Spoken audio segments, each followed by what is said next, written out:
Alors on est sur le stand de l'Âge d'Homme, les maisons d'édition bien connues de Lausanne avec Antonia Dimitrievich. Bonjour. Bonjour. Alors beaucoup de choses nouvelles. On se souvient l'an dernier du fameux livre de Cornelius Schregel sur les décors de Suisse et je l'ai rencontré. Il parcourt le monde avec ce livre. Il est incroyable, oui, il fait un tour énorme et il a fait un travail magnifique sur ce livre. Pratiquement à plein temps. Ah oui, complètement. Il a été dans les archives, il a fouillé, il a découvert. Enfin, voilà. Je crois que c'est devenu un expert du cinéma suisse. Du voyage, dans le monde. absolument. Absolument. On est en compagnie d'un de vos auteurs, Virgile Elias-Guéricq. Bonjour. Bonjour. C'est votre premier roman? Non.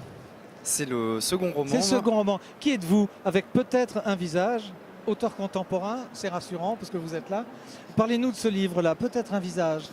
Alors il s'agit d'un texte à cheval ou à la lisière entre le roman et le conte qui raconte le destin d'un Thomas, d'un jeune père de famille, futur père de famille, trentenaire, qui à quelques jours de la naissance de son premier enfant disparaît sans laisser d'adresse. Alors on a parlé un petit peu de votre livre, vous écrivez ça à la troisième personne, l'auteur, le supra-auteur est au courant de ce qui se passe ou le lecteur se demande ce qu'il est devenu, votre héros? Alors je crois qu'il y a un narrateur, c'est-à-dire qu'il y a une distinction faite entre l'auteur et le narrateur et le personnage. Et j'aime assez dire au fait cette expression au fait que dire jeu, même si j'écrivais sous la forme du jeu, ça relève du jeu aussi. On est dans le domaine du masque, on est dans le domaine de l'illusion, de la théâtralité.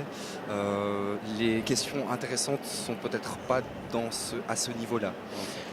Donc c'est plutôt la disparition ou l'évaporation, comme on disait, puisque on a une passion en commun visiblement, les évaporés au Japon, qui du jour au lendemain, on sait que c'est la crise financière qui a donné ça, où il y a des sociétés spécialisées qui vous viennent vous déménager, changer vos papiers et vous disparaissez. Est-ce que vous êtes un peu hanté par ce mythe de la disparition absolue ?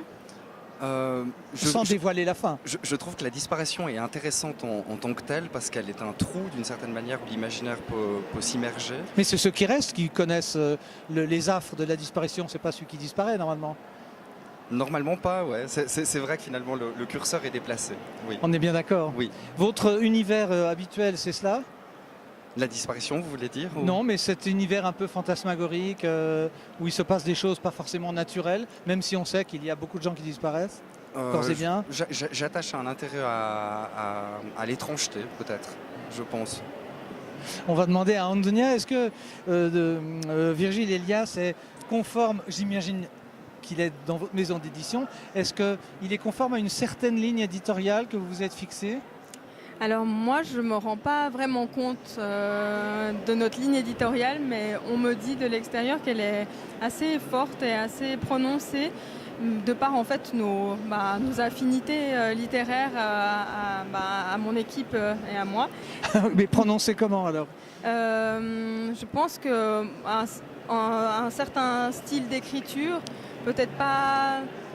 il y a quelques exceptions évidemment, des coups de cœur qui n'ont rien à voir avec le reste, mais sinon une certaine poésie dans les textes, comme dans ceux de Virgile, un travail sur le mot, sur la langue, comme les textes de Damien Murit aussi, des textes forts comme les Marie-Christine Horn aussi qui fait des choses très particulières. Tout à fait, oui, des polars qui sont plus que des polars. Oui. Voilà, c'est ça en fait qu'on aime, c'est quand aussi les personnages sont,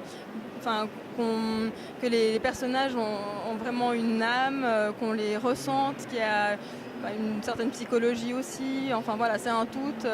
Après, dans l'équipe, on a aussi des goûts pour certaines choses un petit peu différents. Moi, j'aime beaucoup les huis clos quand il n'y a pas beaucoup de personnages. Certains aiment beaucoup quand il y a beaucoup de personnages. Oui, quand on s'y perd, qu'on doit faire une table des matières. Oui. Exactement. Donc après, voilà, il y a ces différences-là, mais disons que sur la base, on est assez complémentaires, mais sur une ligne similaire. Question plus délicate, est-ce que vous sentez la digne successeur, il n'y a pas de mot en français, de votre papa qu'on a bien connu à France Loisirs, puisque vous aviez eu un de ses derniers prix de son vivant avec Antonio Albanese, et si ma mémoire est bonne. C'est là qu'on s'était vu, le prix des auditeurs que France Loisirs sponsorisait. Oui. Il avait une certaine rigueur. Oui, alors c'était vraiment un personnage. Non, bien sûr, personne ne peut hériter vraiment de ça. Après, Mais on dit que la pomme ne tombe pas loin de l'arbre généralement. alors, je sais pas, mais disons que la passion, je pense, c'est quelque chose qu'on partage. L'envie de partager, justement, d'échanger. Lui, il avait comme slogan l'âge d'homme, une ouverture sur le monde aussi.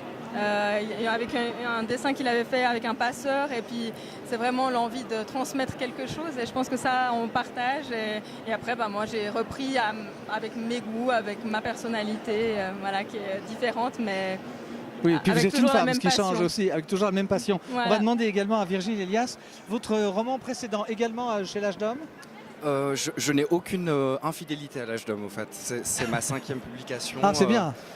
J'ai commencé avec le père, j'ai poursuivi avec la fille qui a continué à me témoigner sa confiance. C'est bien, et ça. je dirais, pour rebondir sur le passage qu'évoquait Andonia, le passage c'est peut-être simplement modernisé, mais je ressens cette rigueur, je ressens cette envie que des hommes parlent à d'autres hommes, que des mains se tendent.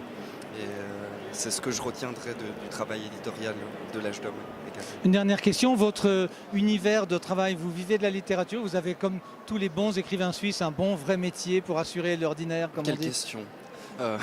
Non, évidemment que je paye mes factures grâce à de l'enseignement. Je suis prof de philosophie et de littérature. Oui, ça rassure. Voilà. Merci beaucoup. Merci à vous. Merci Andunia. Et puis on va dédier cette émission à votre papa, hein. Donc pour Dimitri Vladimir. Pardon, Vladimir. Et à votre maman aussi, bien sûr, aux parents d'Andunia, puis d'une maison qu'on aime bien, même si nos livres ne sont pas forcément, et surtout nos membres ne sont pas forcément lecteurs de vos ouvrages, nous vous lisons. On va se retrouver comme ça jusqu'à dimanche.